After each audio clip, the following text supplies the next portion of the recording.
Welcome to S English learning home. আশা করি সবাই ভালো আছেন।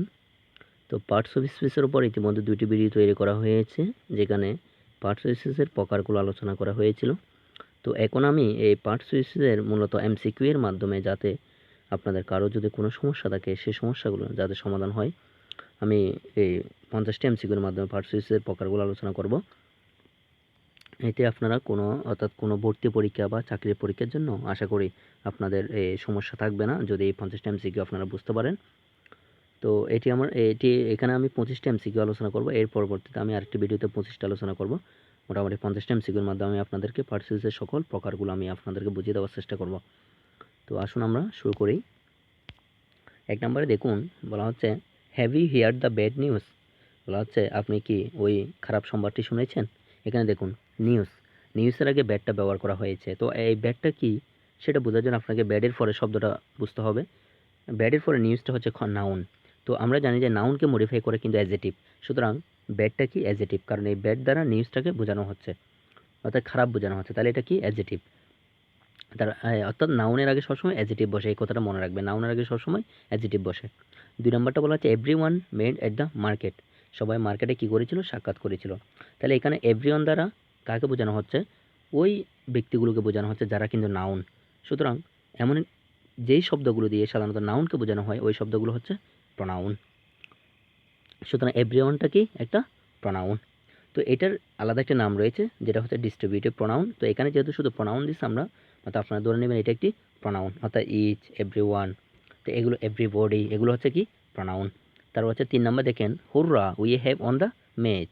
তো এখানে দেখেন হুররা এমন একটি শব্দ যেটা দিয়ে কি বোঝানো হচ্ছে, একটি আনন্দ অনুভূতি বোঝানো হচ্ছে। তো এই ধরনের ইঙ্গিতে অনেকগুলো শব্দ আছে, হুররা, উহ, হ্যালো, আউচ, এই ধরনের শব্দগুলো দিয়ে সাধারণত মানুষের অনুভূতি বা মানুষের কি করা হয়, ফিলিংস, বা দুঃখ হতে পারে, বেদনা হতে পারে, এটা আনন্দের হতে পারে, উল্লাস হতে পারে, এগুলো প্রকাশ করা হয়। তো এই শব্দগুলোকে বলা হয় ইন্টারজেকশন। তো এটা মনে রাখবেন, হুররা, আউচ, উহ, এই শব্দগুলোকে বলা হয় কি ইন্টারজেকশন। তারপর দেখেন 4 নম্বর দেখেন which of the following words is an example of a conjunction. বলা হচ্ছে নিচের কোন শব্দটি একটি কনজাংশন। তো কনজাংশন মানে কি, কনজাংশন হচ্ছে এমন কিছু শব্দ যেগুলো দিয়ে সাধারণত একটা বাক্যের মধ্যে কি করে জোড়া লাগায়, অর্থাৎ 2টি শব্দ বা একের অধিক শব্দকে কি করে জোড়া লাগায়। তো যেমন দেখেন রহিম অ্যান্ড করিম, তাহলে এখানে রহিম এবং করিমের মধ্যে সম্পর্ক করা হচ্ছে কিন্তু অ্যান্ড, সুতরাং নাম্বার অ্যান্ডটা হচ্ছে কি কনজাংশন। তারপর 5 নাম্বার দেখেন which of the following words is an example of a preposition. বলা হচ্ছে নিচের কোনটি একটি প্রিপোজিশন। দেখুন এখানে তাহলে ইনটু, ইফ, মেনে, ইউ, তা ইউ হচ্ছে প্রোনাউন, ঠিক আছে। তারপর মেনি দ্বারা সাধারণত পরিমাণ বোঝায়, তাহলে এটা হচ্ছে কি আপনার অ্যাডভার্ব। তো এরপর দেখেন এটা এখানে কিন্তু প্রিপোজিশনটা হচ্ছে কিন্তু ইনটু, ইনটু হচ্ছে এক ধরনের প্রিপোজিশন, যেটা আমি ওই আমার পার্টস এখানে আলোচনা করছি ইনটু শব্দটা নিয়ে। আর যাই হোক দেখুন, তারপর 6 নম্বর বলা হচ্ছে which of the following words is an example of a interjection. বলা হচ্ছে নিচের কোন শব্দটা একটি ইন্টারজেকশন।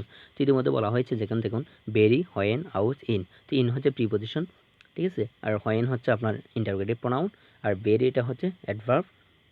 সুতরাং আউচ এটা হচ্ছে কি একটি ইন্টারজেকশন। আউচ, আউচ সাধারণত বলা হয় কেউ হঠাৎ করে একটু ব্যথা ফেলে তখন বলে আউচ, তাহলে আউচ এটা হচ্ছে ইন্টারজেকশন।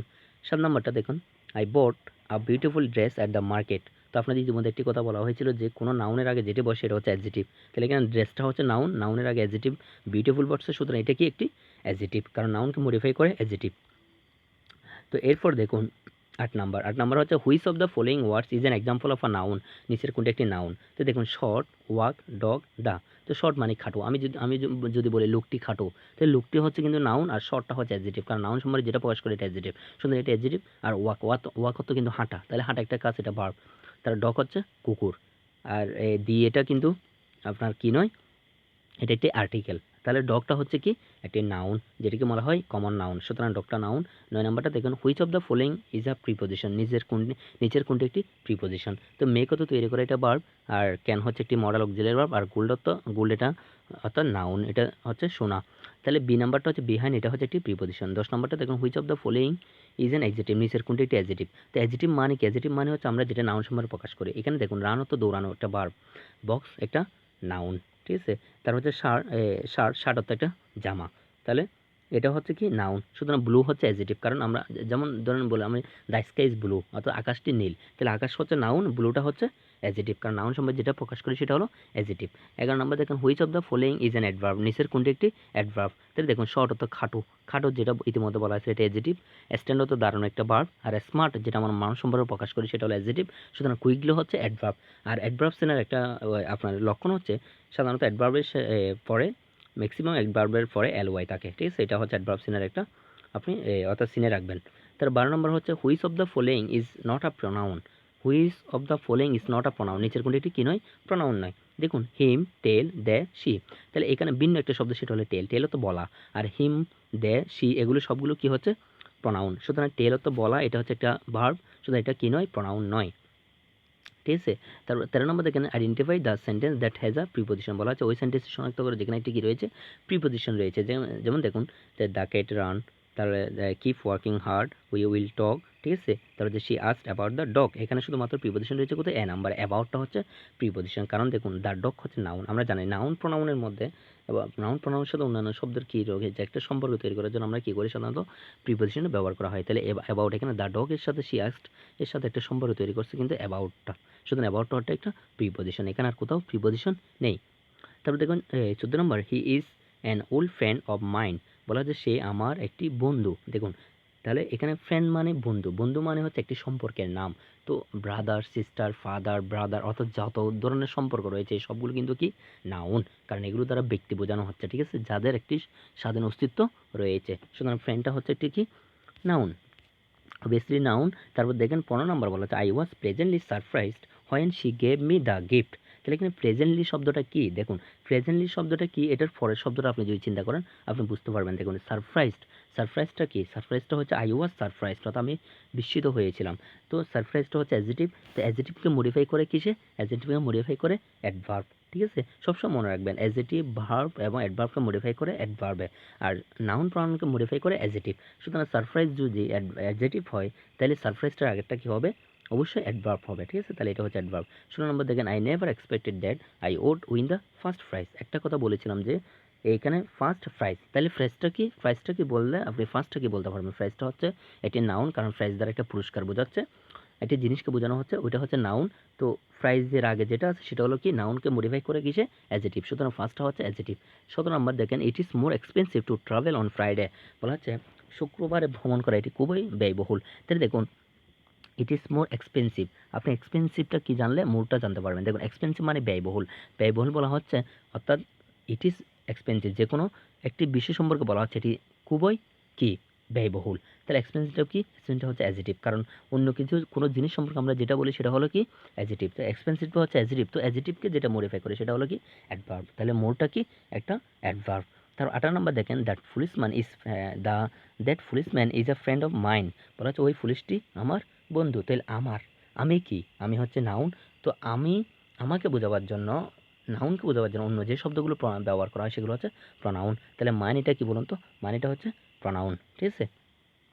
তারপর দেখুন I would prefer to spend the weekend at home, ঠিক আছে, এখানে প্রিফারটা হচ্ছে কি একটি ভার্ব, অর্থাৎ ভার্ব হিসেবে ব্যবহার করা হয়েছে। তারপর দেখুন 20 নম্বরটা হচ্ছে a friend of mine has just invited me to Italy, আমার একটি বন্ধু এই মুহূর্তে আমার কী করেছিল, এই মাত্র দাওয়াত দিয়েছিল, কেন, ইতালিতে যাওয়ার জন্য। তো এখানে দেখুন ইতালি হচ্ছে একটা কি জায়গার নাম, এটা নাউন, এই নাউন এটির সাথে এই বাক্যের অন্যান্য শব্দগুলোর সাথে একটি সম্পর্ক বোঝানোর জন্য কিন্তু টুটা ব্যবহার করছে, সুতরাং টুটা কি একটি প্রিপোজিশন, ঠিক আছে, টুটা কি একটি প্রিপোজিশন। তারপর 21 নম্বর দেখুন আই লাইক সুইমিং, আমি সাঁতার কাটতে পছন্দ করি। এখানে দেখুন লাইক ও ভার্ব, সুইমিং ও ভার্ব, তো আমি আপনাদের ভার্ব সম্পর্কে একটি ধারণা দিয়ে দিই, সেটা হচ্ছে ভার্ব কিন্তু একদিক থেকে ভার্ব হচ্ছে দুই প্রকার, একটা হচ্ছে ফিনিট ভার্ব আর হচ্ছে নন ফিনিট ভার্ব। তো ফিনিট ভার্ব হচ্ছে ওই ভার্ব যেটি কিন্তু বাক্যের মধ্যে অর্থাৎ মেন ভার্ব হিসেবে ব্যবহার করা হয়, আর নন ফিনিট ভার্ব মানে যেটা বাক্যের মধ্যে মেন ভার্ব হিসেবে ব্যবহার হয় না।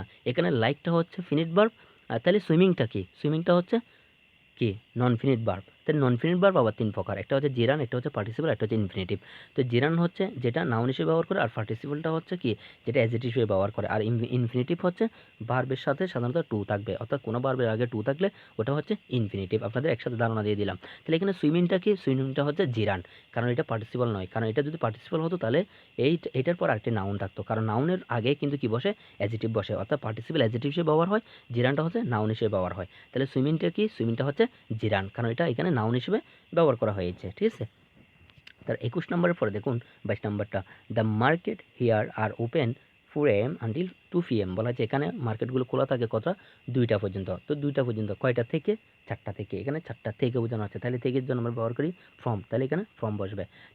23 নম্বরটা দেখুন, I want to visit Cox's Bazar next week. তো ইতিমধ্যে আপনাদের বলে দেওয়া হয়েছে কোনো ভার্বের আগে সাধারণত টু থাকলে ওটা কি বলা হয়, ওটা ইনফিনিটিভ ভার্ব বলা হয়, অর্থাৎ এটি নন ফিনিট ভার্বের একটি প্রকার হচ্ছে ইনফিনিটিভ। ঠিক আছে, টু টু অর্থাৎ কোনো ভার্বের আগে টু থাকলে এটা ধরে নেবেন ইনফিনিটিভ। তাহলে হচ্ছে the man is to let to go, তাহলে এটাও একই, গোর আগে টু আছে, তাহলে এটা কি ইনফিনিটিভ।